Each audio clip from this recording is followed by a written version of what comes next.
Hey guys, how you doing? It's Will from EDMTips here. I'm absolutely thrilled to be interviewing one of my favourite house music producers of all time pretty much. His name's James Wiltshire. He was one half of the duo The Freemasons, and they have many hits under their belt, having remixed the likes of Beyonce, Shakira. They've worked with Kelly Rowland on, in my opinion, a criminally underrated track, and they've hit the top of the UK dance charts many times with singers such as Catherine Ellis and their famous remake of Alanis Morissette's Uninvited. James is also the head honcho of F9 Audio, who create really high quality sample packs, quite often built from the ground up using James's pretty incredible hardware collection of synths and outboard processing. I'll link to F9 Audio below, as well as a couple of tracks, and James has also very generously given a discount to you guys to get some money off his F9 Audio packs. I really enjoyed this conversation. We delved into so much stuff, including how to succeed in the music industry, how to start off your tracks, how to get inspiration and then take them into fully finished tracks. But apart from that, we kind of go a bit esoteric and off the deep end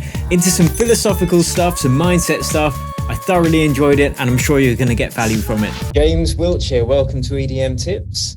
It's fantastic to have you here. You know, you've been an inspiration to me over many years. Your music's inspired a lot of other producers. Thank you very much for the very kind intro. It's lovely to be here. Yeah, and for anyone who doesn't know of the Freemasons, you've had many hits over the years, worked with some of the world's biggest singers, you know, such as Kylie Minogue, Beyonce, Kelly Rowland. And now you're obviously the head of F9 Audio, who make yes, high quality sample banks. So I'll put the link to your music and to F9 Audio below the video as well. Thank you. But yeah, I've got some questions from my community. You know, many of those guys know of your work. So I'm really excited to kind of jump into them. Righty-ho. So throughout your years of producing, have you found anything common in your most successful tracks? Anything that's led to tracks that have been successful and you've been able to kind of string them together as a commonality? Yes. And probably a number of things. Sometimes it's sound sources. They can be incredibly inspiring when you suddenly, I love synthesizers. I just love anything to do with that stuff. That's where I really started off. So sometimes even just a sound will kind of get you going. I was very fortunate in that I had the time to learn to play keyboards when I was about 12 years old. I'm totally self-taught. I never actually did any training, which kind of stuffs you a little bit, but then also I find frees you up because you attack things in a slightly different way and find what works for you. But I will be totally honest with you. I think the biggest source of inspiration for making pieces of music is often other people's pieces of music, whether that be from historical backgrounds or from new stuff that you're being exposed to. We all, to a certain degree, borrow from what we hear around us or get inspired by what we hear around us. And every now and again, certain tracks will come through that just everybody gets blown away by them, and then you just want to get back. The first thing you want to do is stop whatever you're doing. You may be in the street, you just want to run back to the studio and turn everything on and start mucking about. That 100% has been the one thing that's gone all the way through, but often also songs. Russell and I 100% were always song orientated, as was seen by much of our releases, and that's something that ran through right from the beginning when I first got into production as well. And sometimes, I mean, there was a couple of tracks, particularly when, for example, we met Catherine Ellis. The a cappella was from somebody else's songwriting session, but they didn't want the song. And we heard it for the first time and went, this is amazing. This could be fantastic. So I think there's a degree of that goes along as well. Hearing an actual song that you know is kind of not where it should be, but can be taken elsewhere. Oh, Rain Down Love as well. That was originally written with a wonderful keyboard player called Neil Cowley, who was in the Brand New Heavies with Saida Garrett. That's how the connection with Saida Garrett came. And Neil and I wrote 3 or 4 tracks with Saida, and Neil's, an unbelievable level musician. I just can't even explain to you how good he is on keyboards. But we never kind of got the project going at the time. And then Russell and I came back to it and started mucking around with the a cappella of Rain Down Love that I'd still had from back in the day. And Rain Down Love came out of it, and from there it becomes quite an easy process, because it's lovely to be able to phone someone up and say, hey, remember that track that's doing absolutely nothing sitting in the background? Listen to this. And that can actually be really exciting as well, as long as you approach it in the right way. And you have to then be incredibly fair with everybody involved. But yeah, I would say they're the three things: sound sources, songs, and other people's music. Fantastic.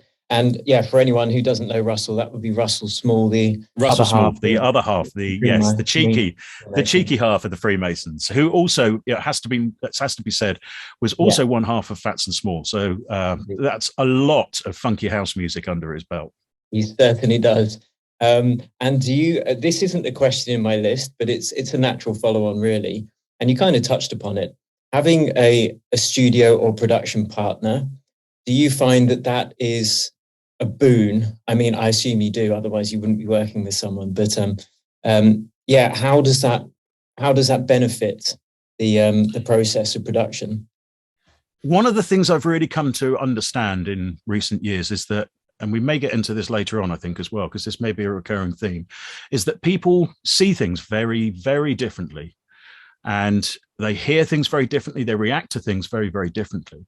So the moment you get more than one person in a room and you can get on with them, the synergy from that can be quite something, because that person might pick up on something that you're doing and go, hang on, don't stop doing that. That was great. Go back to that.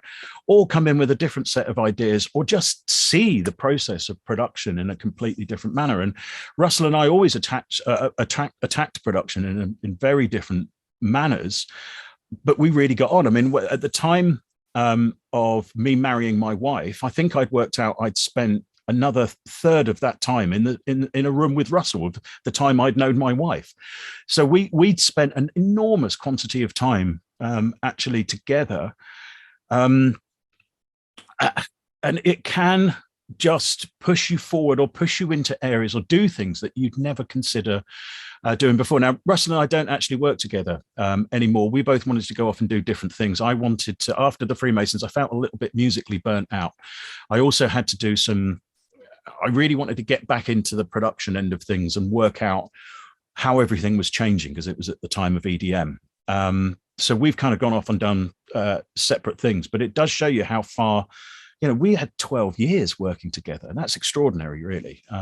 So yeah, it makes you have to be open to see things from other people's perspective. And also, obviously it can cause conflict as well. But when you put it this way, when you look at all of the best records, from particularly now, everybody's looking a little bit backwards. And if you pull up a Quincy Jones album, a Quincy Jones produced album, and start looking at the personnel involved, and you realize just how good music can be then when you put a series of people, a series of like-minded people in the same room. Yeah, fantastic. I mean, I've worked with a couple of singers, bands, producers in the past, and it's a lot of fun being stuck in the studio if you get on. Yes, you say. Absolutely. If you don't, it can be hell on earth. Yeah. And okay, on to the next question, which is, do you have any aha tips for producing that really changed the game for you?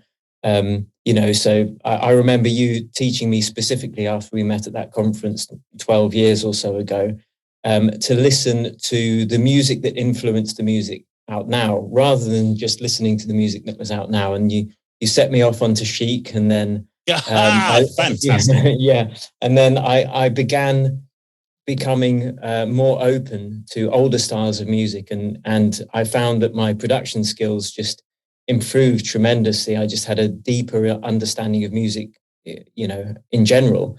So that was something that you gave me. Are there any perhaps technical tips that you could give that really changed the game for you, that you remember and you thought, oh, when I learned that, things really got better?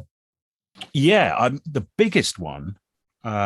First of all, I was lucky enough to come out of a company I worked at called DMC, which had a couple of small dance studios, and into a proper SSL room in West London that was owned and operated by Gota Yashiki, who was the drummer in Simply Red, and his fantastic manager, Yoshi. And Yoshi ended up managing me, and I worked with Gota an awful lot. And within that room, they built up this incredible collection. Now, Gota was not just the drummer from Simply Red, he was also one of the guys that Nelly Hooper used to program all the beats on Soul to Soul. This guy had a thing of chopping up break beats and then playing these live drums over the top of it. And in the 90s, it was absolutely unheard of.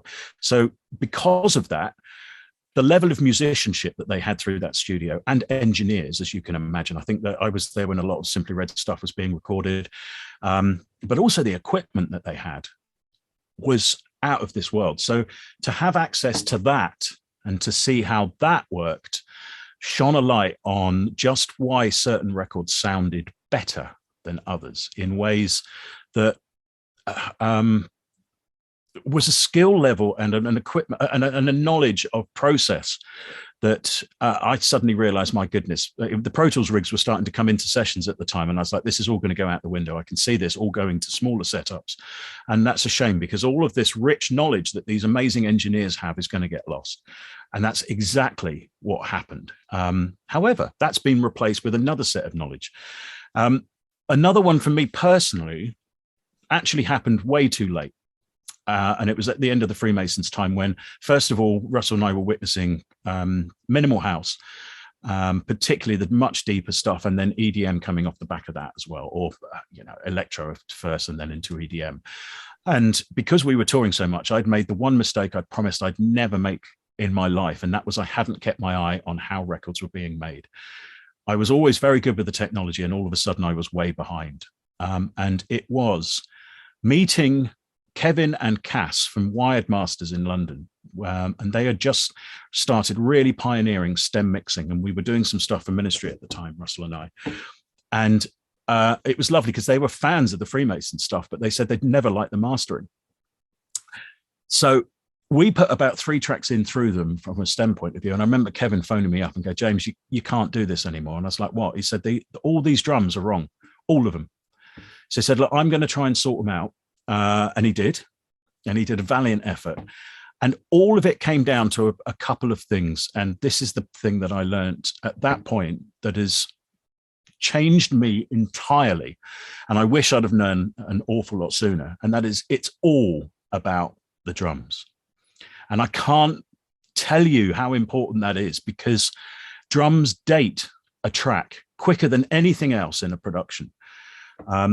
Particularly at the moment when we've got all this kind of retro leaning stuff. If your drums don't stack up and they don't sound powerful, it's not going to work.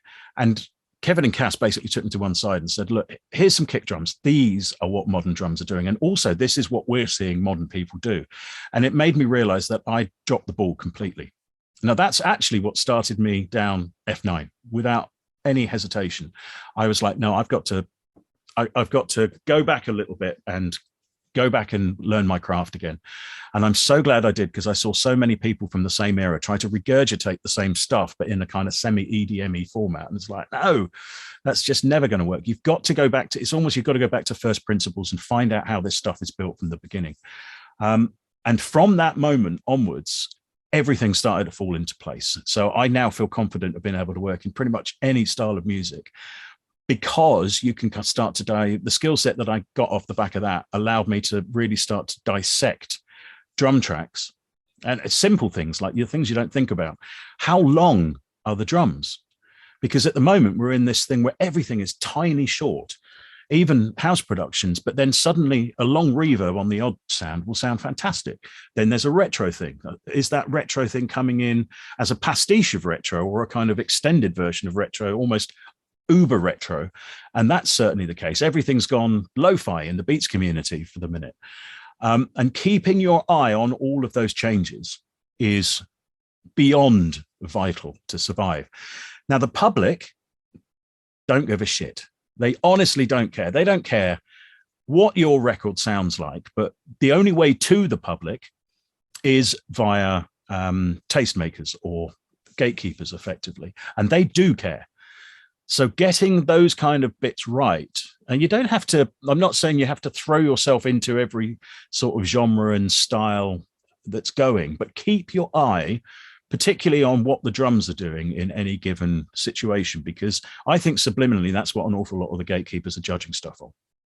That is really, really insightful. Brilliant. And on to the next question then, which would be, what inspires you to start a new track? And we already touched upon that, so we don't need to delve into it again if it's the same answer that you gave earlier about sounds, songs, and other people's music. Yeah, I would say so. I mean, also gaining inspiration to, I think the other thing you've got to think about when you want to start a piece of music is your state of mind has to be right. And that's really important at the moment, considering what everybody's just been through, because I think an awful lot of people are almost panicking at the moment. Shit, I've got to go make a track. I've got to get this. I've got to get that done. And you ain't ever going to do anything decent in that situation. You've got to be you've got to be in a creative point of view and be inspired. Otherwise, what comes out is just going to basically be nonsense.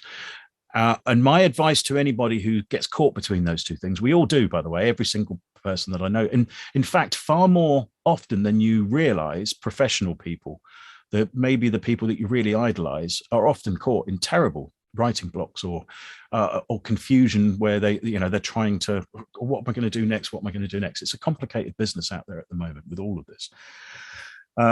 So finding a way to get into a creative space is vital, absolutely vital. First thing I would say is sleep. If you get a good night's sleep, you'll be amazed at how different you feel if you're in any way stressed the night before. Great. So getting your mindset in the right place, getting in that creative state would be what inspires you to start a new track. Yeah, it's just that you'll find the whole process a lot more easy if you're not worrying about what you're making and just in a creative mode and willing to piss about. There was a brilliant quote from Deadmau5 where he said it on multiple occasions, but there was a great interview with Steve Duda, and when I think they were going through like a gaming laptop, but he was breaking down one of his tracks. And he said that his best time was always in the wee hours of the morning, just like when he'd stayed up all night. Now, what happens then is your brain goes into a state called theta, and theta brainwaves are when you are at your most creative. If you want to know what that experience is kind of like on a day-to-day basis, it's normally when you're in the shower in the morning. For some reason, having a shower in the morning puts your brain into theta, which is why you have lots of good ideas in the shower. You've got to try and remember the damn things. But that kind of knowing how your cycle on a daily basis and where your most creative points are, that's when you want to start creating, because then you're most likely to do something useful instead of pissing about with hi-hats. Yeah, great advice there. I find that moment before going to sleep and some fully formed maestro composition will pop into my head. And that's theta. Yeah, you're in theta just before you go to sleep. Yeah, and then for me, I keep my iPhone next to the bed with a voice memo, and then try and blurble it out before I fall to sleep. Inevitably, it doesn't sound any good the next day. I've got 1,000,001 iPhone recordings that all say my address on them. One thing to note, particularly with these theta brainwave things, I mean, it's worth looking up. But if you want to ever see that in full-time action, be around a 5-year-old, because between the ages of about, I think it's up till 7, most kids are in theta all the time before these normal brainwaves come in called beta. And I can see my 5-year-old pick anything up and instantly create an environment. And for them, when they get really cross with adults when you try to play, because we're all like, I've got to do the washing up in a minute, and they've got all of this data. For them, they are, whatever's happening is really, really happening in their world. It's incredible to see. And that is also when we get into flow state, I think, when that can really occur, you're unstoppable then. Right. So that's why Deadmau5 likes to produce in the wee hours, because he's in flow state, because he's running on theta waves. Yeah, 100%, I would say. Great. And this is the age-old question. This is probably one of the questions I've personally been asked the most, and this is what producers struggle with. Don't tell me a loop. You know it. How do you get out of a loop? You know it, exactly. Okay, well, I'm going to take a completely obtuse point of view and say, for a start, step away from the computer. If you've got a looped idea on there, First of all, before you step away with it, see if you can create a variation. Copy the 8 bars and maybe even leave a gap in between the 8 bars. If it's an 8 bar or 4 bar loop, copy it and then see if you can come up with a variation. Change the notes of the bass line. Are there any different chords that would suddenly fit over that? Is there anything musical that would fit over that thing, or another sound coming in depending on what you're making, if it's more production based as opposed to melodic? Find another section. Just see if you can create same drums and all that jazz, or keep everything the same and change the drums. See what happens. See if you can create something different first off. So therefore you've got, let's call them A and B section. Then step away from the computer and go and listen to some music in your particular genre that you like by other artists. And just literally write down an arrangement that you're hearing once you've heard it a few times. And if you can, and this is really important if you're a visual learner, draw the arrangement out on a piece of paper, like a graph. So you've got time going this way, an excitement level, and all, transitions, and draw an arrangement of another track out of somebody else's track, and then kind of, litter it with points, draw camels if you want to. I always remember that scene in Blackadder. Yes, the German defenses may not have had quite so many elephants in them, but just, what I'm saying is go to town in your actual appreciation of somebody else's arrangement. Now go back to a blank piece of paper with your track and draw your ideal arrangement of how you'd like your track to be. Bearing in mind, you can then take cues mentally from, oh yeah, that bit was really good in there. Maybe I'll do this thing. Okay, so there was a bit where there was no bass line, and then all the music, but then no bass line, and then a little trick at the end. Maybe I'll just draw that into the arrangement and do it away from the computer. And there's a very good reason for that. You will be far more creative when you are not battling with an operating system in your mind. The brain is very good once you're used to things of kind of semi-taking over, but it's still going to take over processing cycles of your brain if you're not savant level in the DAW, which most people aren't. Now, the thing with a pen and paper is you've been used to that since you were scribbling pictures of mummy and daddy at 3 or 4 years old. So the brain will go into a complete autopilot when you're actually working with a pen and paper, and more of the creative juice can actually then be used to work on this arrangement. It doesn't matter. No one's going to see it. It doesn't matter unless you want to pin it up on the wall later on or pin it on the fridge. But once you've got that drawing with all these little points in and all these ideas that you've done on a pen and paper, take that back to the computer, then take the sections that you have, and it doesn't matter what's missing. It doesn't matter if you've drawn, I'm having a vocal on this bit and you don't have the vocal, but take everything that you have and arrange it exactly as per your drawing. Now, then you have a framework, and all you got to do then is fill in the dots, and that's easy. But the thing that happens, I think, and the reason most people get stuck is, what do they call it? Choice anxiety or something like that. In other words, you have so many things you could do. Yeah. You're just paralyzed. Oh, it's a choice paralysis, I think it's called. And you see that with plugins and all the rest of it. We all get it. You pull up a plugin and you're looking at these millions of patch banks that you've got for it. You're like, what am I going to do? Yeah. It does form a type of paralysis of choice. And that happens 100%, I'd say, with these loops. But this is a way to just sidestep that, because then you're completing a task. You've already done the creative thing of drawing something out on pen and paper, and then go and do it. And then sit back at it, and you will have an arrangement. And the moment you have an arrangement, you'll pass that choice paralysis. And then maybe your brain's going to go, okay, it's the same thing all the way through. Well, let's try changing this. And before you know it, you're putting ideas out and fleshing out an entire track. That's fantastic advice. Yeah, thank you very much for that. I know that a lot of people will find that useful. I take it that's one of the things you get asked the most. I think it's, from what I've seen, I mean, I was really lucky in that my career trajectory started with me working in studios in the early 90s with DJs and dance producers, where, well, when I say producers, they were, can you do this? And I was the guy that had to do it. And because of that, I had no choice. It was down to me to finish this thing off, to actually get the thing arranged, because engineering in those days was literally running the crack copy of Atari ST, Cubase, and hardwares, and you got hardware synths and all the rest of it. So you got multiple things to deal with. But the great thing is, in those environments, you're with a number of people, and they would be able to move. You wouldn't ever really be stuck on just a single idea. You'd be like, right, quick, we need to get a track together because the studio's costing money. This is costing money. And that's one thing I would say. The one thing I've really noticed is this kind of paralysis has also come about when people are not working in studios.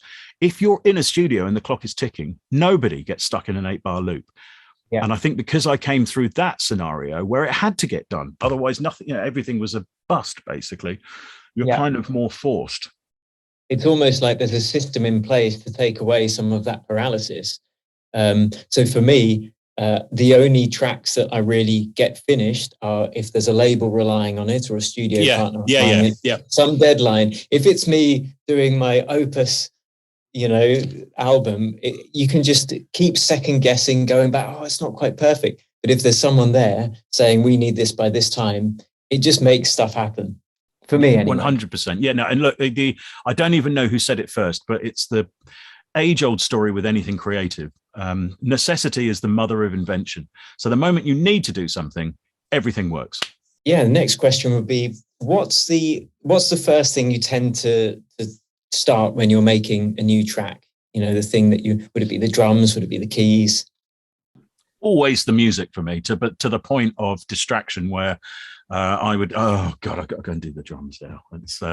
I used to be like that. I'm now far more, I found all of my methods to really get into that. Things like I love working on the MPC, the new software and the new hardware is fantastically inspiring for all of that. But I've had to train my brain to look at the lower parts of the frequency spectrum.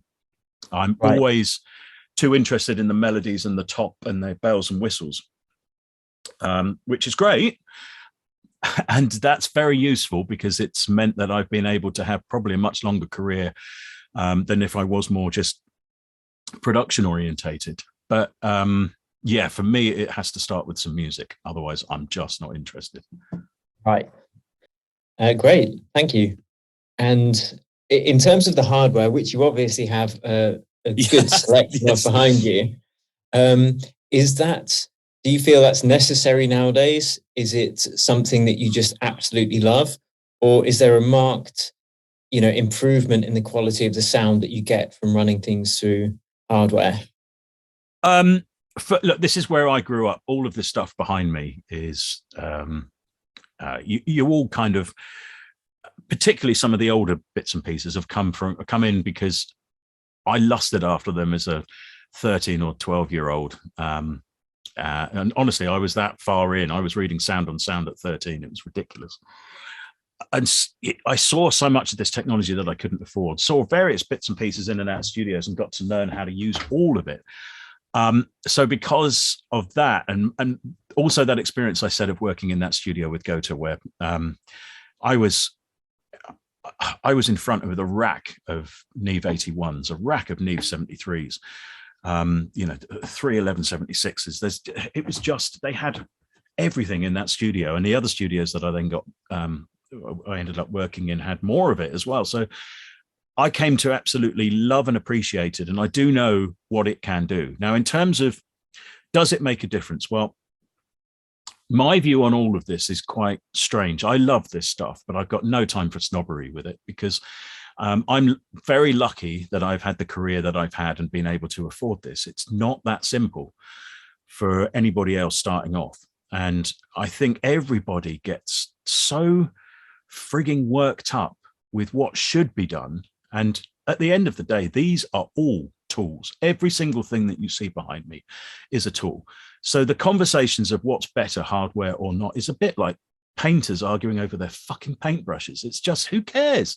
Someone's going to use if you gave Van Gogh a crappy paintbrush and some awful paint, he would still do something marvelous out of it. Yeah. There was that quote from John Lennon, give me a tuba and give me 20 minutes and I'll get something out of it. He's an artist. That's what he did. He was able to use these things, and these are all just tools.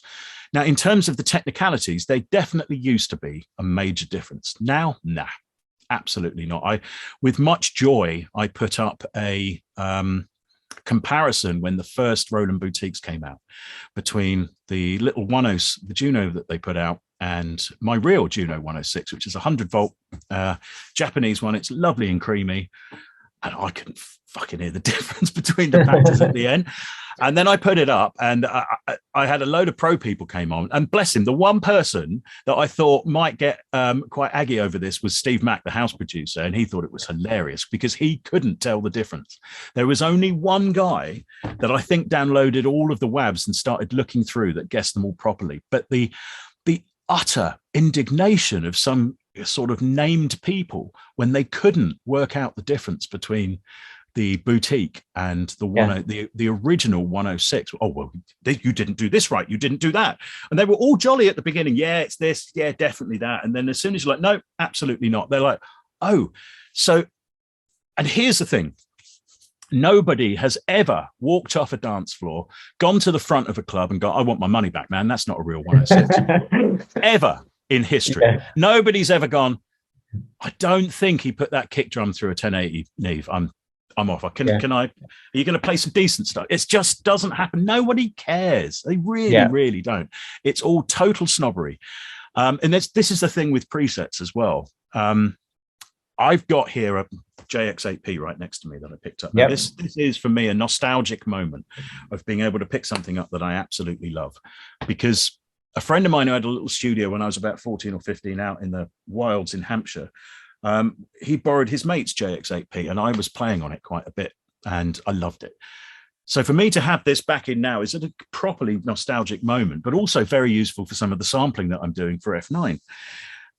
I know how to get this into Logic and Cubase and Ableton and all the rest of it in a way that sounds like the original thing.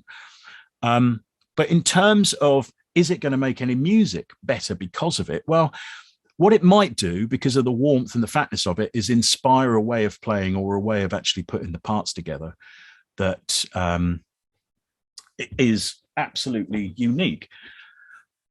It might trigger a slightly more emotive way of working, but does it matter if I use a plug-in version of it on a track? No. There's a patch on here. It's one of the basic ones on the actual presets called Synth Bass, number 16 on the JX8P. And if you go and listen to Criticize by Alexander O'Neill, produced by Jam and Lewis, who are arguably are some of the best R&B producers in the world, still active as well. They've got doing all sorts of bits and pieces at the moment. But if you go and listen to Criticize, it's that preset. It's that preset. Nobody's sitting there slagging them off going, well, you've used a preset, mate. It's like this new culture of going, oh, if you're using presets and a synth, you're not a producer. No, man, go and listen to that track and go and listen to the bass line on that. That is unbelievable. Those guys just programmed the drum machine and played.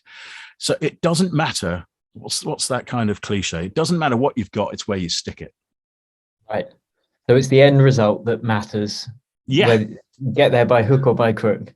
Yeah. Now, one thing I would say is, like, do I know I can get great stuff out of all of this equipment because I know it. I know the engineering fundamentals and I know how it can elevate. So for me as a sound design company, yes, it's incredibly useful because I can elevate what I'm doing and the sounds that we're creating here above software 100%. But those lines are being blurred every kind of iteration of the technology, and more brilliant stuff will come out in the future.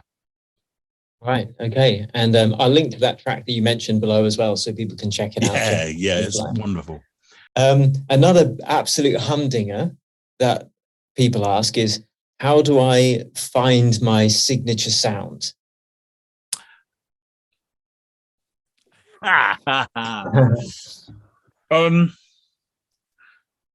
Okay, well, I think the first thing to understand is what a signature sound is. And it's not just the sounds that you use. I think that's a misnomer. I had a kind of almost, it was getting close to an argument with Dave Clark over on a panel, one of the first Brighton and BIM things, where nobody is going to walk out remembering your hi-hat patterns. Nobody is really going to massively remember all of that work that you spent on certain things. What they will do, because the brain is a monophonic recording and playback device, is remember any melodies, or even, let's take Energy Flash by Joey Beltram. It's just really got a lead sound that is one note, but it's the rhythm that it's playing. The bam, bam, bam, bam, bam, bam, bam, bam, bam. Those things are so important to memory and the experiences around memory, that I would say maybe searching for a kind of sound is simplifying things. You need to work out what your experience is, because it's very easy to get totally bogged down with the actual sonics of stuff. But people don't, a lot of the time people are trying to make records for other producers to impress them. And that's totally the wrong way, because if you've made a record that's got 1,000,001 different production tricks in it, but has no decent, memorable parts or melodies in it, it's just not going to do anything apart from, some geeks are going to go, oh, that sounds great. And then you're going to go, yeah, but I've got no streams. I've got no this. It's not really connecting. Well, that's why. Concentrate on getting a great track. Concentrate on your music being a great experience to anybody who's listening to it, whether that be other producers and, most importantly, the general public. I've got a wonderfully, not critical, but she's a great sounding board, my wife, because she really knows what she likes, and she doesn't, it's almost like an instant reaction. There is no filter. If she hears something, she doesn't mind if it's mine or not. She'll just say whether she likes it or not.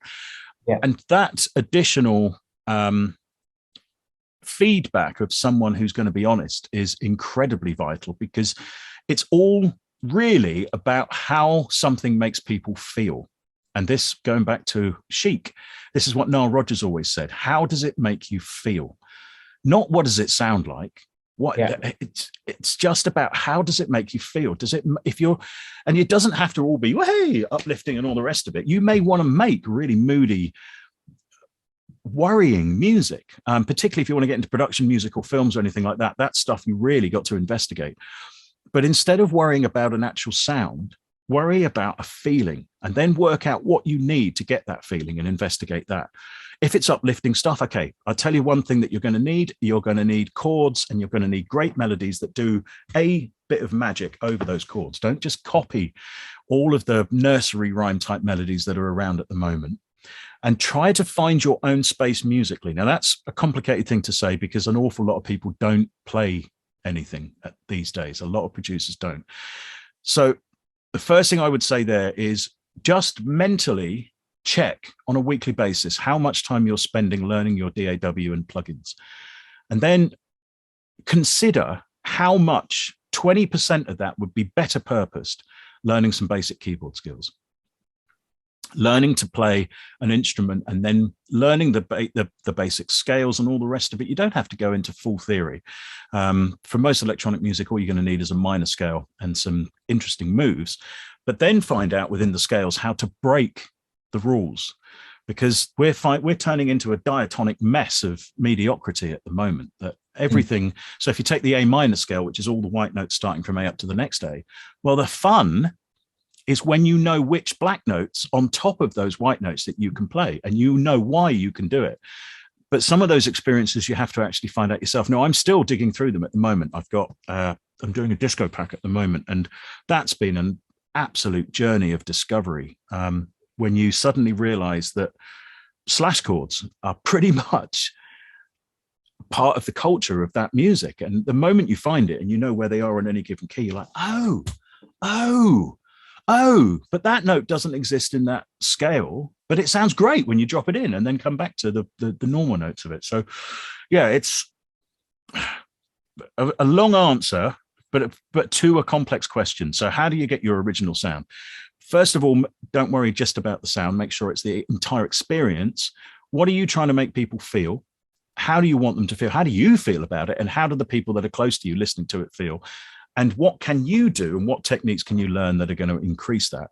And also repurpose some of your time spent in front of plugins to learn an instrument, a musical instrument.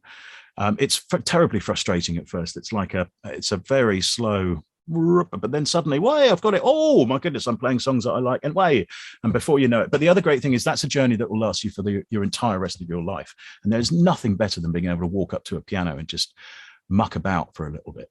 Something I don't do enough. And then learn which notes in the scale that you can break, and that's where the juice is. Right, excellent. Thank you very much. The next question was actually any tips for writing great melodies. So I don't know. Yes, yeah, no, same thing. Well, first of all, go and find out which melodies you like as it is. Then, first thing I would say actually is go and listen to some historical music, because what I've just talked about everything being diatonic at the moment is almost like a plague. You can take your average melody from even a pop song, and it is basically, if you played it on a piano, it's like a nursery rhyme. In fact, if you go and find it like a kid's xylophone and knock out the melody, you're like, it is a bloody, it's a nursery rhyme melody. Yeah. Whereas when you go back and really start to look how producers, particularly and we've got this wonderful retro thing happening at the moment. So the 80s were full actually of some pretty complex music, because it was a bit of a show-off time. It was jazz and soul and funk are kind of all amalgamated into the electronica. And then some of these, it was almost a competition about who could outdo each other. So look back in music from 60s, 70s and 80s and find some of the more complicated things and find out what people were doing and why they can suddenly lift out to one chord and it stand out. We touched on Jam and Lewis. There's some fantastic gospel-led things that they used to do that really come from church, I would say. That a lot of the Pentecostal music and particularly the gospel music in America, the keyboard playing skills were just out of this world. And Jam and Lewis knew when to drop a chord in that was totally out of key. I mean, there's one classic one with Jam and Lewis, whereas if you're on A minor, they would play a major seventh on A sharp. Now that shouldn't happen, but the moment you play it and then you drop down to the A, you're like, oh, wow, that's an incredible transition. So in terms of writing melodies, do not just stick with the rest of the stuff that you've heard. Try and always find something else, find something magical, see which note sticks out a little bit. I mean, The Weeknd have made their, I think melodically, he's always on a second, I believe. He always starts on the second note of the scale that he's actually on, or that's his kind of predominant note.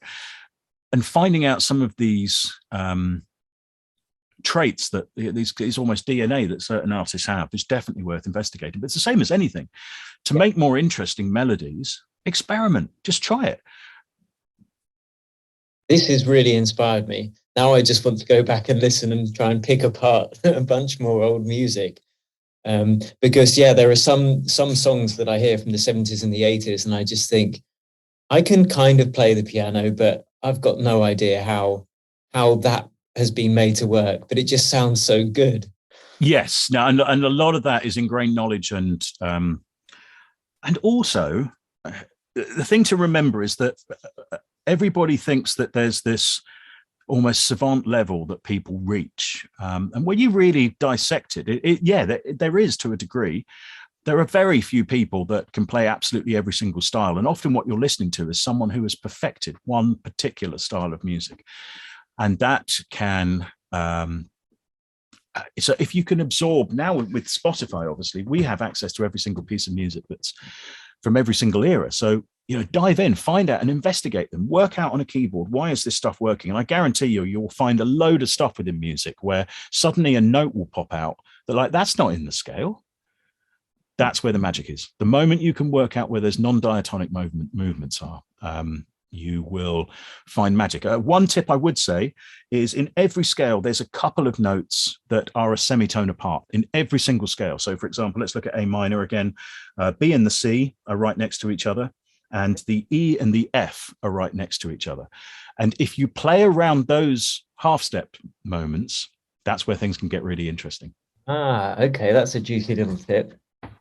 For sure. Excellent. I'm going to play with that today. Great. And just a couple more questions. The next one is, what's the biggest mistake you see new producers making? Concentrate on production, I would say. That I think concentrating far too much on production and not realizing it's about the melodies and that thing I said earlier, that the brain is a monophonic memory device that will, even if you play a piano riff back in your head, like we can, if we vocalize it, you're only singing one note at any one time. That's all, because that's what your voice can do. Nobody can sing chords. Then that's what the brain memorizes, because the brain is constantly trying to filter down all of its experiences and record the least amount of information. So a single note's all it's really going to remember. So when you actually look at that in terms of how the public are going to react to your song, and it's always about the public, as I say, it's not about other producers, then it's vital that you work on those bits, which is why singers and top liners have such, I have the people that write the really big melodies, and particularly the modern pop stuff that stands on its own, or the modern band orientated stuff that's just so musical. I think that's an incredible skill, because that's something where you are creating the lead line. And I get very cross when people really diss all the pop writers, because it's like, well, you try it. You try and write a song that is rememberable by absolutely every single person on the planet. It's incredibly hard. But if you can make your musical motifs memorable, and only you will know how, when you kind of do that, and you have to be your own best editor, then that's something to really concentrate on, instead of worrying about, whether you're using the right kick drums or whether you've got enough wobble on your back. It's just, this stuff is just production. It's just bolstering up what's there. So again, don't make records for other producers, make records for your audience. And this is a really key thing. There is one other thing as well. I think everybody that I see who starts out suddenly dives in and tries to make an entire track without doing anything else. That's what they do. They go in and then that causes a massive degree of frustration, because they're not used to the systems, or they're not used to the software. And there is so much to learn in modern DAWs and plugins that I think it's very easy to try to run a marathon when you haven't done any training. That's actually quite a good analogy. So let's think of it like this.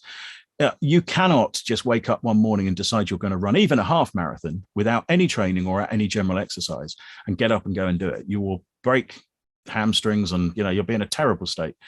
What you have to do is work up to it. And I think people jump into a studio and just work, I've got to make a track. No, take 50% of your time to do the training like an athlete would.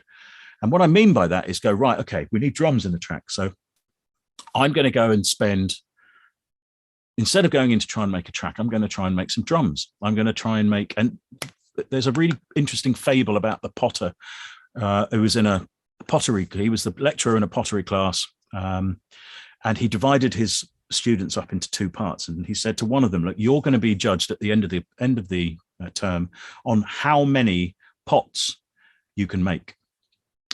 So that doesn't worry about the quality, just you've got to make as many pots as you humanly can. The other half of the class was said, right, you have to make the perfect pot. Doesn't matter, only one, that's all you have to do. You make the best pot. And at the end of the term, the people that did the most pots made the best pots. Because as my 5-year-old likes to remind me every time she comes home and's been naughty at school, mistakes are how we learn, Daddy. And it's so true. It's the only way. You'd never learn anything by getting something right, because you're like, okay, let's just breeze through. But it's almost like our brains have this tricking method in us to go, you screwed up there, didn't you? And you damn well remember that. But then when you find a solution to that problem, then you're like, now then you've learned it. But the thing to do is not beat yourself up about this. I think also a lot of producers, particularly younger ones, really put the entire weight of the industry almost on their shoulders behind them. It's like making a techno track. It's like they imagine Green Velvet in the room going, that's a shit clap, isn't it? that hi-hat pattern's just not working, and nobody's there. You're just there in your own states, but it's your brain tricking you into doing all of this. We're kind of all sort of worried about social shame, but you have to go through the process of actually making all of the mistakes. So my biggest piece of advice for anybody starting out is to do the fucking reps. And what I mean by that is, okay, you want to learn how to do drums, go in and make 6 drum tracks in one weekend. See, just the drums, just 8 bars of drums. That's it. That's all you got to do. Make that, but do it 8 times quickly and as efficiently as humanly possible. Doesn't matter what they sound like. I guarantee you, your 8th one will be twice as good as your first one. And then maybe that's something that you can turn into a thing. Okay, don't know synth programming, don't know this plugin. Well, just spend an hour pissing about with all the presets, and then not trying to make anything, just seeing how the different presets have triggered all of the functions of the synth, how this modulation's working. Why does that sound good? Oh, if I tweak this. That's what I mean by reps. You've got to exercise the brain muscles to learn all of these systems. And honestly, I've had to do that. I mean, the great thing about some of the beginnings of F9 is that it forced me into that workflow, away from got to make a track, and then, yeah, you're doing things on repeat. You get so much better at it. I'm without doubt 3 times the engineer I was in the Freemasons days off the back of this. Yeah. Yeah, for me, making videos on YouTube, and helping teach people as well, I'm a much better producer than I was. Yeah. And I take such joy now, especially in sound design, which is something that, I would start with presets and samples and whatnot. But now just understanding the signal flow and knowing what's going to make the sound in my head is so satisfying. Yeah, it is. Well, also you're doing it without, you probably at the beginning had a degree of, there's that meme of the dog sat at the computer. I have no idea what I'm doing. There's that imposter syndrome thing that affects us all at the beginning when we're doing anything new. You're like, I haven't got a fucking clue what I'm doing. I've always been really jealous of people that come to that with a kind of sense of frivolity, a kind of, yeah, this is great. I haven't got a clue what I'm doing. Whereas for me, I'll be like, God, I haven't got a clue what I'm doing. If somebody knows what they're doing and then they see me doing this, they're going to think I'm a dick. Who cares? That was my biggest thing to actually get out of that loop of people are judging you when you're in the room by yourself. Come on, doesn't matter. There's that video that Chris Lord-Alge did when he's like, he's got one of the Slate plugins and he's whacked the top end EQ up by about 14 dB on an SSL, which will literally take your hair off. It was a real SSL. And he goes, what's going to happen? Nobody's going to die. That's the thing that I think we all need to get to, this kind of, you need to have fun with this stuff. That's the whole reason why we got into it in the first place. And who cares if it sounds shit? If it sounds shit, then you'll know that okay, we won't be doing that again. But if you suddenly come across, if you over pushed something to its limits, and then you've got a great result. And I see this happening with Dolby Atmos at the moment, actually. There's a few people that I know that have kind of done some stuff that you shouldn't really do with it. And the results are fantastic. To the point where I think Apple have massively slipped up by releasing that into Logic, because people are going to abuse every single system. And when you look at what certain things were designed for, and you look at Les Paul playing the guitar with his wife, we've got these million multi-track memories. Then you go and look at Led Zeppelin. He did not design it to do that. But only when you start fucking around with things do you actually understand how much fun you can get out of stuff. Excellent. I mean, it takes me on to the last question, really, which is, do you have it? Well, no, actually, there's a penultimate question, which is, knowing what you now know, what tips would you give yourself when you first started to make music? And I get a feel that we've already kind of covered this, but if there's anything else... Oh, no. There is some personal stuff that I would definitely do. Okay, I mean, for a start, I would love to invent a time machine and go back with a floppy disk full of modern kick drums and go, that is what you want to. Don't use anything else. Don't think that your other ones that you have been using last week are any good. These may sound massively powerful. Use these, honestly. And I think also to myself, I'd say go to clubs more often. I wasn't a clubber, or I was too much into the studio stuff at the beginning. And obviously I was in a dance music company at DMC, and I didn't go off and see enough of the music actually being played out. And I was amazed every time that I did. Because as I say, back then, I wasn't concentrating, I don't think, always on the right stuff. And I would have been a completely different trajectory at that age if I'd have really gone in to see where the music's being played. And I'd say that's one really good tip, is to just listen to your music as it's going to be experienced. See, I've got how many people are listening to music on this on a daily basis? Yeah, absolutely. I mean, my friends Kevin and Cass that I've mentioned at Wired Masters, they check everything on as many actual domestic products as they possibly can, because that's their job. You know, they're finishing off the Joel Corey records and all this kind of stuff. You know, they're at the highest level of mixing and mastering. They're in such demand, and it's because their stuff translates onto so many different systems and makes the artist happy as well. I would always say it's about the bass end. I needed to, that's one thing I learned at my cost, that I should have really dug in a little bit more than that. But I would also say, certainly to myself, is look after yourself mentally a little bit more, because I've suffered from anxiety in various times on and off for many, many years. And I've only beaten it in the last year, 100%, knocked it on the head. And that was just understanding a little bit recently that what I was doing, and I tricked myself into so many times thinking that this was the right thing to do, I was concentrating on an imagined future. So I would be constantly living in the future going, okay, well, so if I do this, and then of course what the brain does, because it's a bugger, is it's a problem solving machine that doesn't really have as many problems to solve as it should do. You know, our food comes out of supermarkets, it's available pretty much anywhere. And an awful lot of our actual cognitive ability is to do with survival. So we constantly get tricked into this almost fight and flight scenario because we're panicking about the future. And to me, that's the definition of anxiety. Anxiety is worry about the future. But when you think about this, now here's the thing, this is something I came across as almost like a revelation. And I've never really been one for all the Tibetan Bell side of spiritualism. I'm much more of a kind of practical end, but spiritual kind of belief, if that makes sense. But some of this I've worked out to be incredibly practical. And if you think about life, experience life in the here and now. But we spend so much of our time creating, almost script writing futures in our head and then worrying about them. We have no idea whether anything's ever going to pan out like that. And it normally pans out in a much milder version of the kind of things that we like to imagine. It's so odd because also when we look backwards, we often think about, we very rarely, well, sometimes we cherry pick nice moments, but often when we think back, and I almost have a tick of doing this, I'll remember something where I did something silly and then feel terribly upset about it and almost tick on it. So that's regret almost for what you're doing. And the one thing I've really learned is actually, I'm only ever experiencing life as this bit. The future is never coming because by the time it gets there, it is the present moment.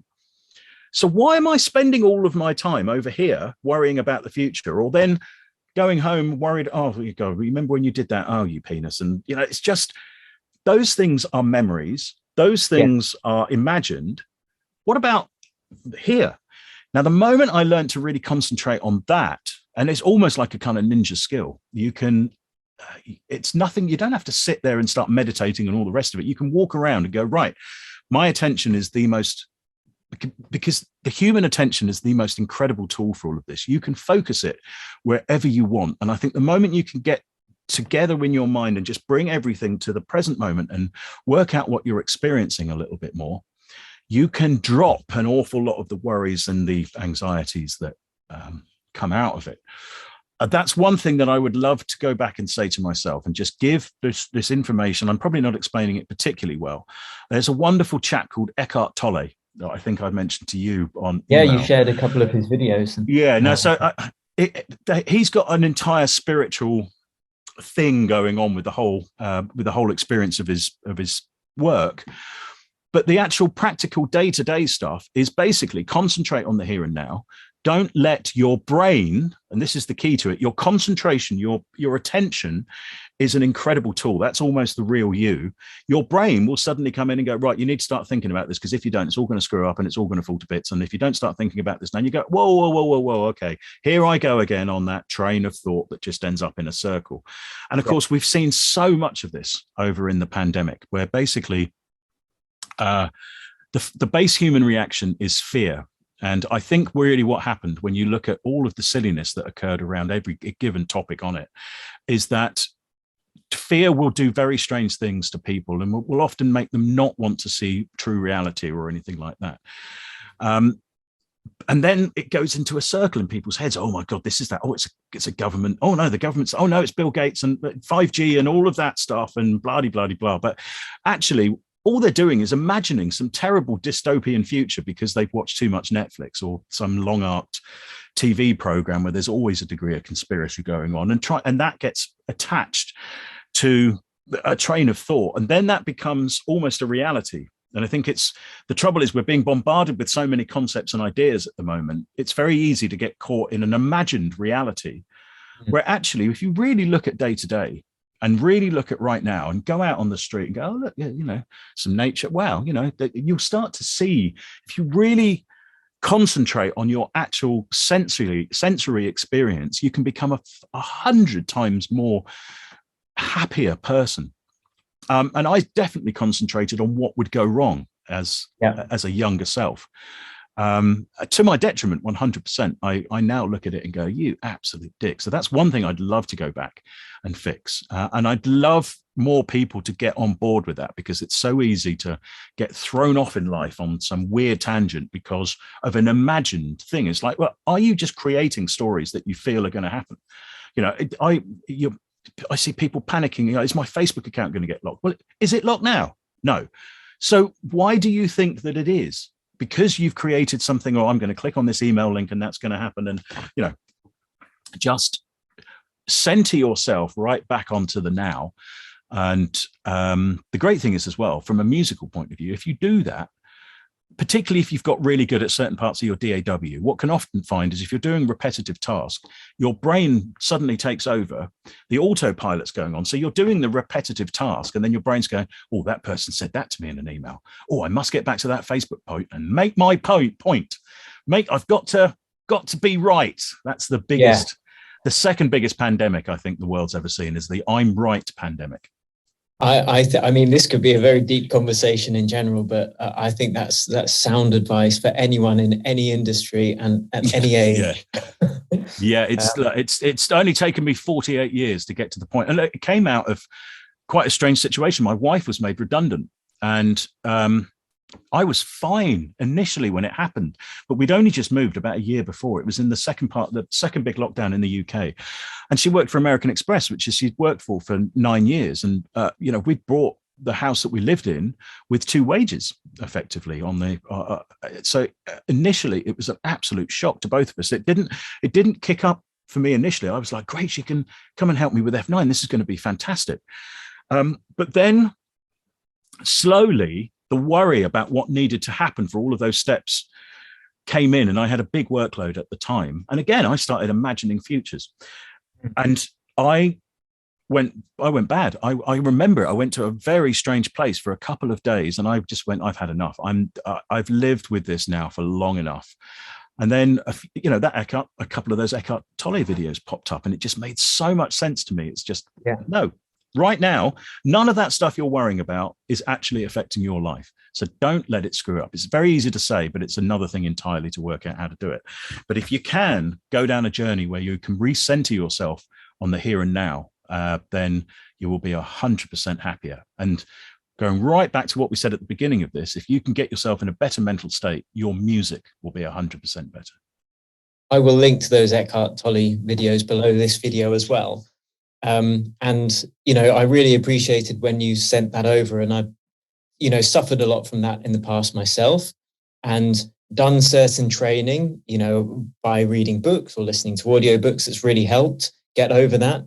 But what I've noticed, as over the last few months, I've been anxious just from workload and whatnot, it's like going to the gym. You can't just do it once and then it's done. Because 5 years later, your mind's gone back to monkey mode. And so having a regular recentering, and we won't get too esoteric, but I think it's really important as well. Like going to the gym, it's. Absolutely.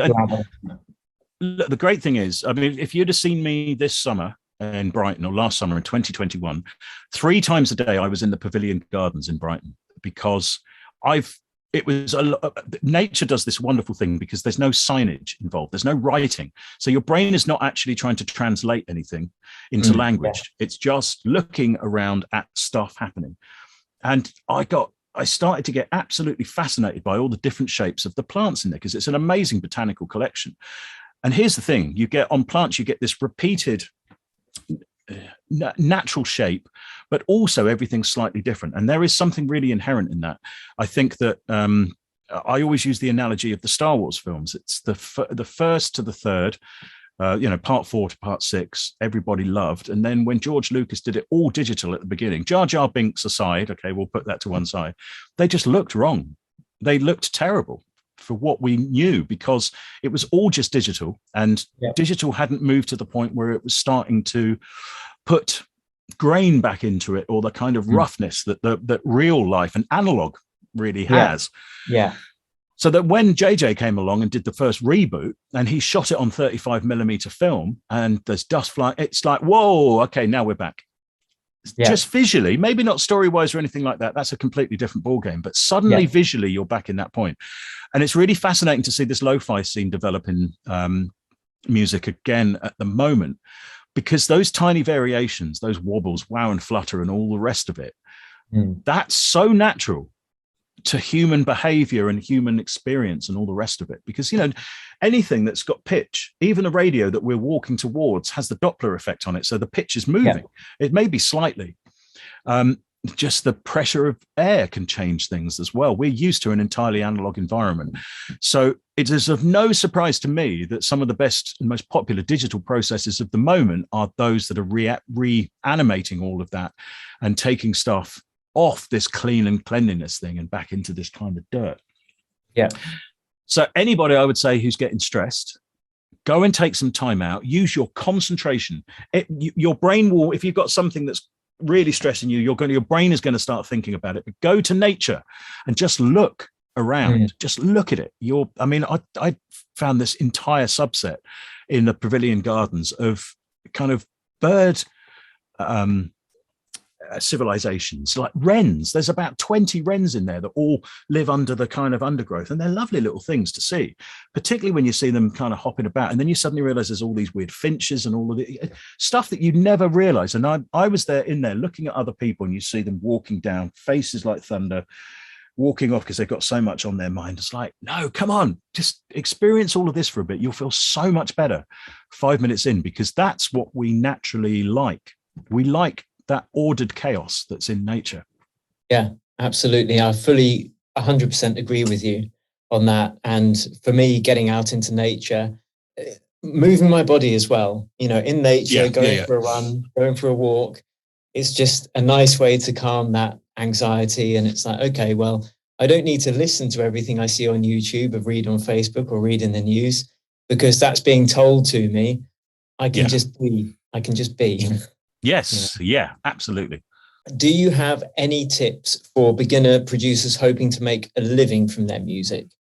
So I wasn't sure if we because making a living from music is slightly different, because then you've got the business. That's a really good one. So above me in the studio that I'm in is a distributor above called Republic of Music.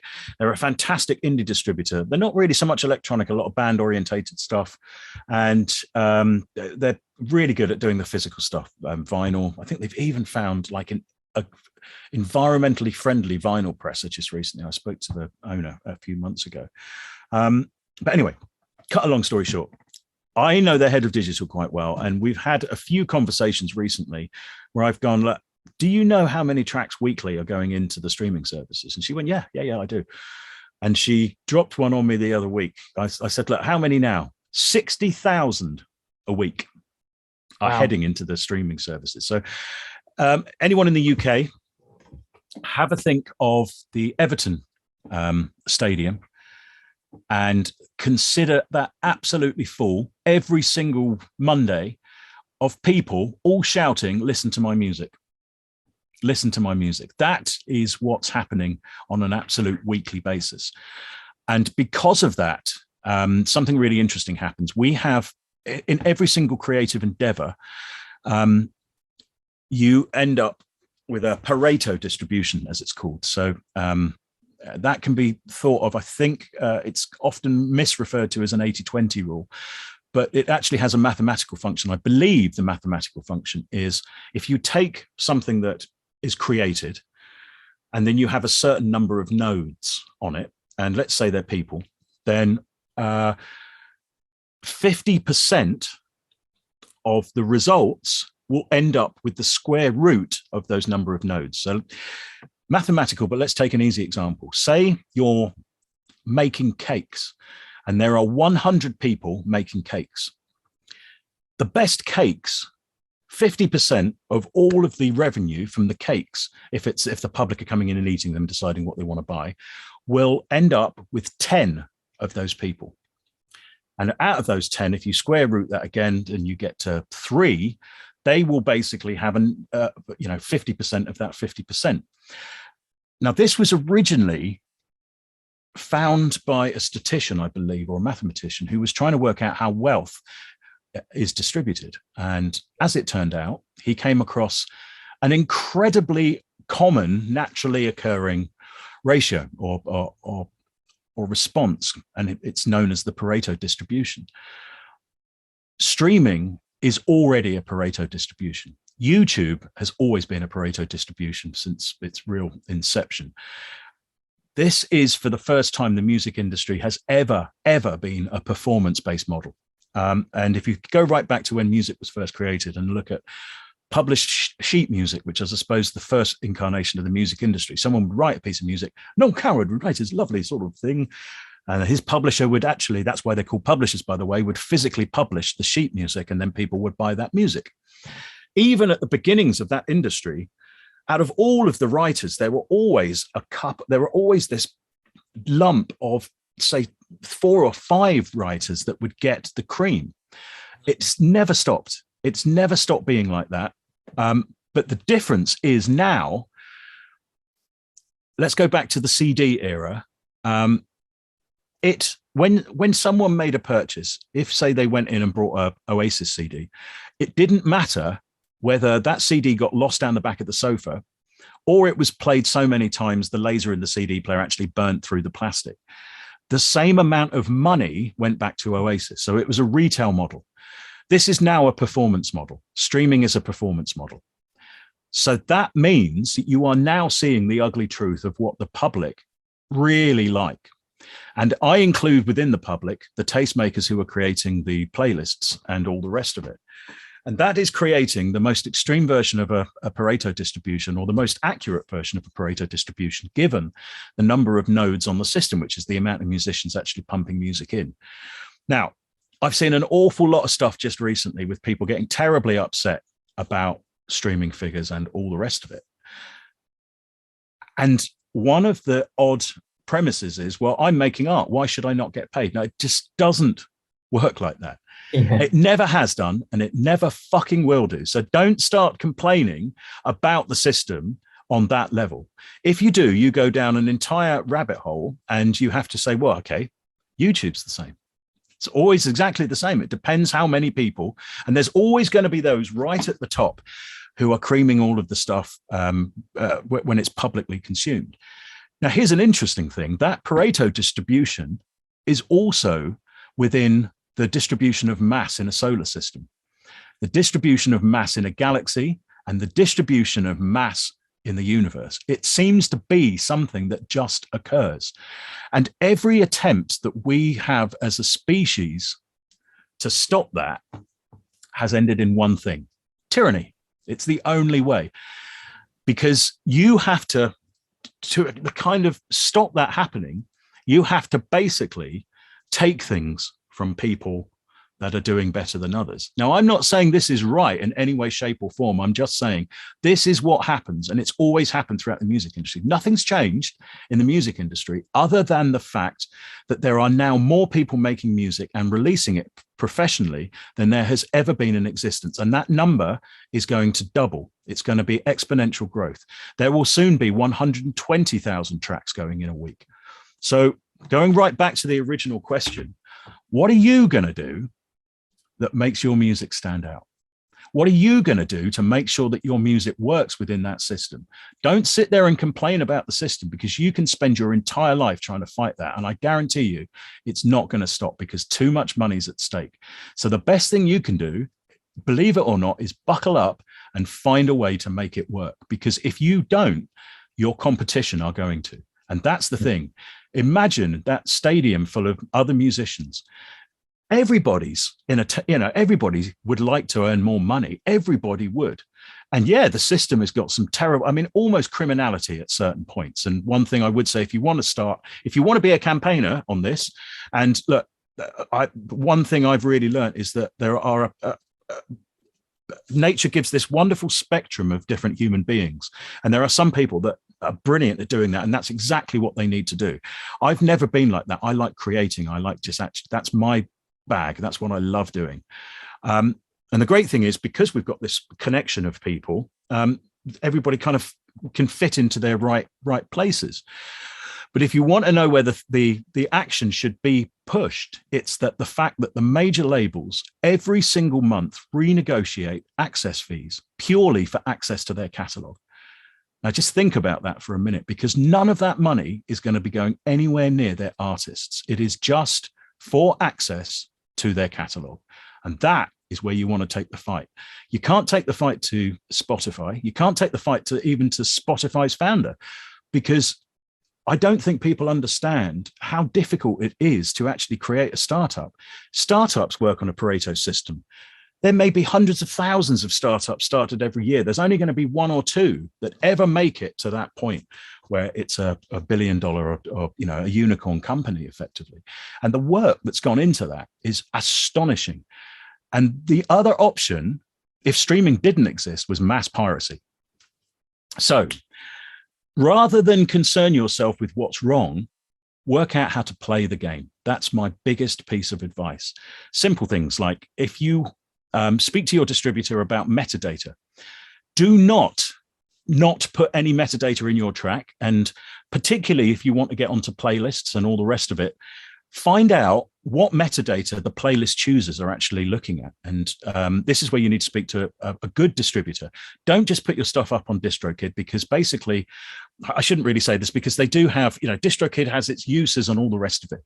But if you're really starting to want to push your stuff forward, you are just one of that 60,000 every single month that's going out. A really good distributor will be able to work with you to try and find you the right playlists that will kind of move your stuff forward. Now, for the beginning part, you may want to use some of the kind of more generic distribution services. But if you've got real ambition and you really want to make it, fantastic. Be dangerous, be out there and really push it. Try and aim for the stars, because it is the only way, given the numbers of music that is actually coming in.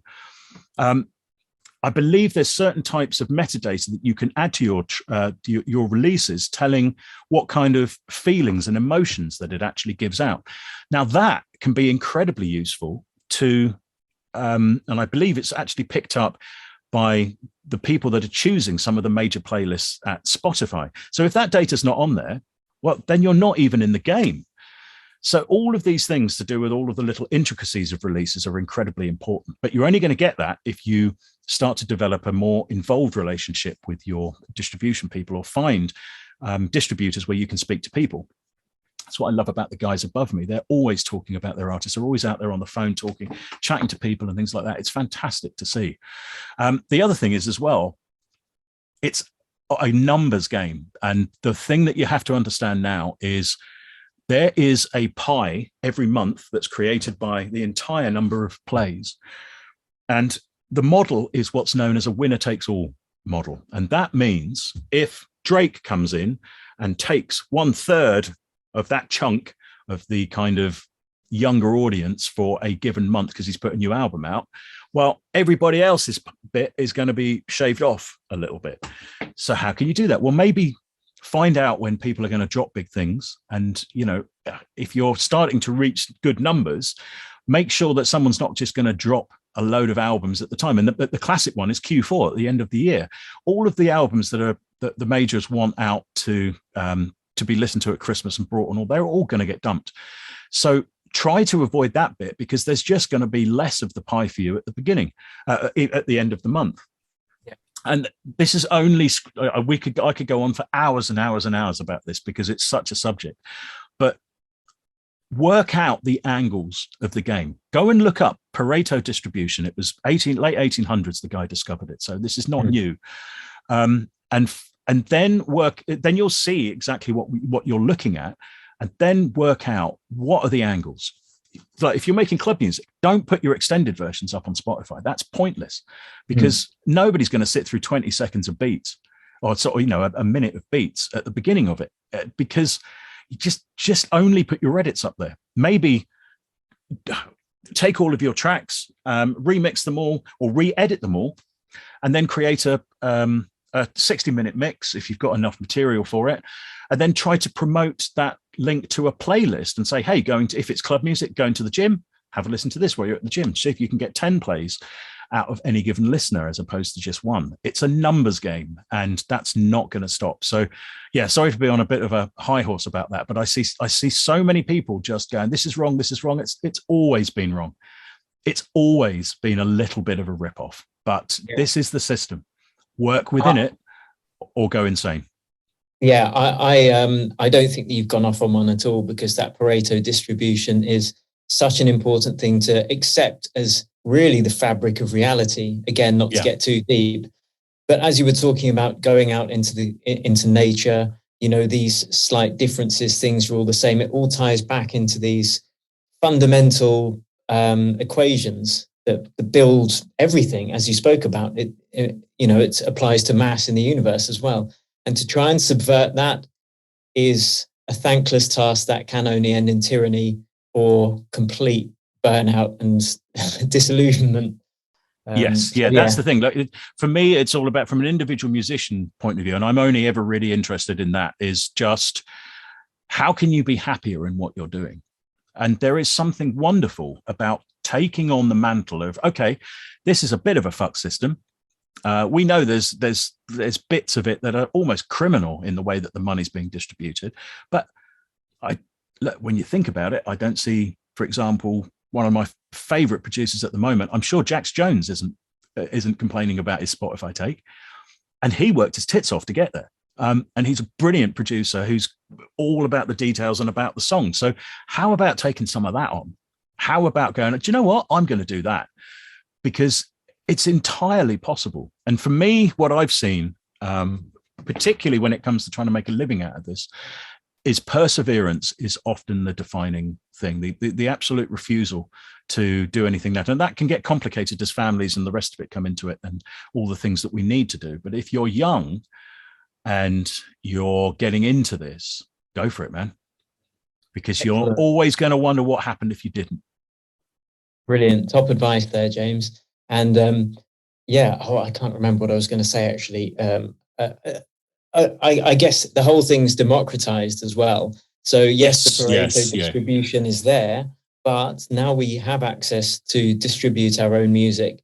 Just to reiterate what you said, it's a numbers game, and perseverance is definitely what I've seen to be the defining factor. But for me, and for the students of mine that tend to see the results that they want, it's just never giving up. Yeah, 100%. And also, look, it's I think sometimes people have to consider themselves a business straight away. Now, that can be very complicated to resolve within creative endeavors. But again, I would always say that if you don't, your competition are doing that right now. Mm-hmm. So you have to consider your artist name a startup. What would you do? I mean, it's like if you just put a website up, you can't expect people to find it. Not anymore. That's impossible. You have to promote it.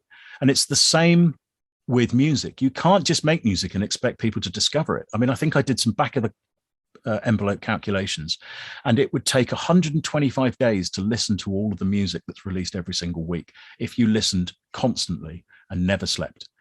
So there's only so much time in humans in the human attention span to actually do that. So what are you doing that's going to make sure that your music is listened to? And also transactionally, because everything, even from charity giving, I mean, one of the strangest things about charity giving, for example, is nobody really gives money to the good cause, they give money to the good cause to make themselves feel better and slightly less guilty about the fact that actually I'm doing better than that person. It's very rarely, there are some human beings that are just immensely giving, and that's just the end of it. But I think realistically, the rest of us could say, like even charity stuff, it's a transaction. Music is certainly a transaction. So what are you doing? What is your music doing to make someone feel good or feel elevated or feel, if you're not going to tick that box, the transaction is not going to happen and people are just going to click away. Make people feel good. Fantastic. And before we hop off the interview, is there anything you'd like to say about F9 audio again, which I'm going to link to below, because you've got fantastic sample banks, old hardware, sample synths as well. So yeah, please, if there's anything you want to say. What I'm really keen to know is what people are missing in their production workflow. Now we do something quite specific at F9 in that it's all, as much as possible, built-in DAW tools that we utilize.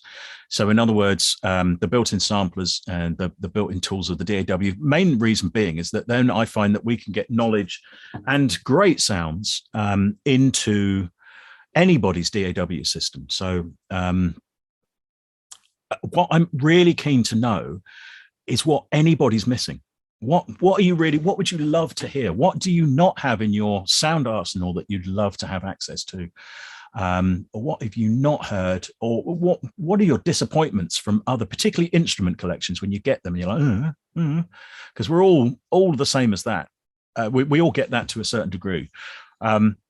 Because I love this now. It's the most rewarding thing I've ever done, because you get to translate not just the noises that you love, but also the knowledge that you've built up over the years. And that's a fantastic and life-affirming thing to do. So yeah, any of your gang want to come and tell me what they'd like to see or what they'd like to have access to, then just let us know. And how best should they let you know that? Do you want them to comment below this video, or is there an email address they should use? Yes, comment on the video, but it's also the best email address for the company is info@f9-audio.com. So that's F9 with a hyphen, not an underscore, f9-audio.com. And yeah, the great thing, my wife's just joined the company as well. So we've got, we're a bit of a family company, and because of that, we're able to really talk to people properly. You will, if you email in, you will get an answer from me, put it that way. Brilliant. And again, this almost highlights the last question that I had for you just before, which was about just in the fact that you're asking that shows that you're trying to provide value in a transactional way, which is exactly what I do. I'm always trying to find out how to make my videos better, how to make reports better. Well, if you think about us, ever since my little girl was alive and we suddenly realized it wasn't about me anymore, I came to a very interesting answer to the eternal question, what's the meaning of life? And when people say that, what is the meaning of life? It's often what they're basically trying to say is, what is the meaning of my life? They're not actually saying life in general, because when you think about it, life in general only does one thing. It improves. That's it. That's what life does. It just improves. Otherwise, we'd still all be single-celled organisms going around some kind of primordial soup, probably still arguing about which DAW is best, or a Mac or PC or some nonsense like that. There needs to be a meme made for this. But it's life just improves. And the one thing I've really picked up on is when you try to improve yourself and you try to improve your work and everything that you do, you cannot help but be happier. It's the most unbelievable thing, but you have to give yourself permission to do it. You almost have to go, do you know what? I'm going to try and be the best version of myself. And I mean that as a human being as well. It's, look, I will be, my wife has just joined the company, and that means I've had to drop some of my ego a bit, because I've got to teach her an awful lot of this stuff. And at the end of the day, when I go home, we're going to have we're living together and we love each other. It's that kind of level of complication. And as a father, you're just like, okay, I want to be the best dad I can, because she's all I've got on the daddy front. If she's got mummy, then it's a completely different relationship. But it's, as an individual and as a human being as well, the moment you kind of pick that up and go, do you know what? I want to be better, then you can really change everything in your life. You really, really can. It's just, you've got to go, okay, I'm going to improve. And everybody knows what they have to improve on. But let's get back to, production, for example. What are your weaknesses to any producer out there? What are you not good at? Well, how about you make you take time out, not just to try and make tracks, but to improve that one thing that you're not good at. And I guarantee you'll be so much happier when you actually, you'll start to see real progress when you take that on. Fantastic. James, thank you so much. That was a very interview. I really enjoy the more kind of mindset stuff and life in general. That's something I find particularly interesting. And I'm certain that a lot of the guys watching this are going to find that interesting and helpful as well. So thank you. Yeah, good. And look, we were an industry that's been beaten around the head over the last couple of years, just because a lot of it is involving bringing people together. The only one thing I would say as a passing shot is that it's very easy to troll in any way, shape or form. And to me, it's the most pointless endeavor you could ever make. People troll because it makes them feel a little bit powerful. Particularly, I see it on forums and groups and things like that. It's, someone asks a question and someone just puts all this, read the manual. Just why don't? Because what happens in that circumstance, that person who's put the read the manual comment, I feel powerful for about 5 seconds. And then they go away and hate themselves. And it's like, well, that's 2 people pissed off out of a situation that didn't need 2 people pissed off. How about you answer the question and help that person out? Because then what you magically find is you feel better and then that person feels better. Well, that's 2 people feeling better. Here's the thing. When an industry gets hit in the way that we have, elevate everybody around you, because then we'll all rise together. That is excellent advice. Totally. As a mentor of mine said when I started EDMTips, you're going to get dicks, and when you get those comments, it hurts. But then if you actually just kind of rise above it, realize that perhaps they're in a situation they don't particularly like, that can help as well. Yes, not taking it personally. Yeah, no, that's a very tough thing to do. And no matter how far you go, some people just are dicks as well. But that doesn't mean you shouldn't make the effort at every single turn, because that's a muscle as well. If you can learn that bit of elevation, as I say, you'll always be happier. Brilliant. All right. Well, thanks again, James. I'm going to list everything we've talked about, and see you soon. Take care. Thanks, Will. There you go, guys. I hope you enjoyed that free-ranging conversation with James Wiltshire from F9 Audio and the Freemasons. If you did, please subscribe to this channel, hit like, and let me know in the comments below. Whom would you like me to interview? Is there anyone else, any label bosses, perhaps producers that you'd like me to interview on this channel? Let me know in the comments below and I will do my best to make it happen. I have changed into a magic jumper and a bandage, that's true. But, that's the magic of music. Until next time, cheers and happy producing.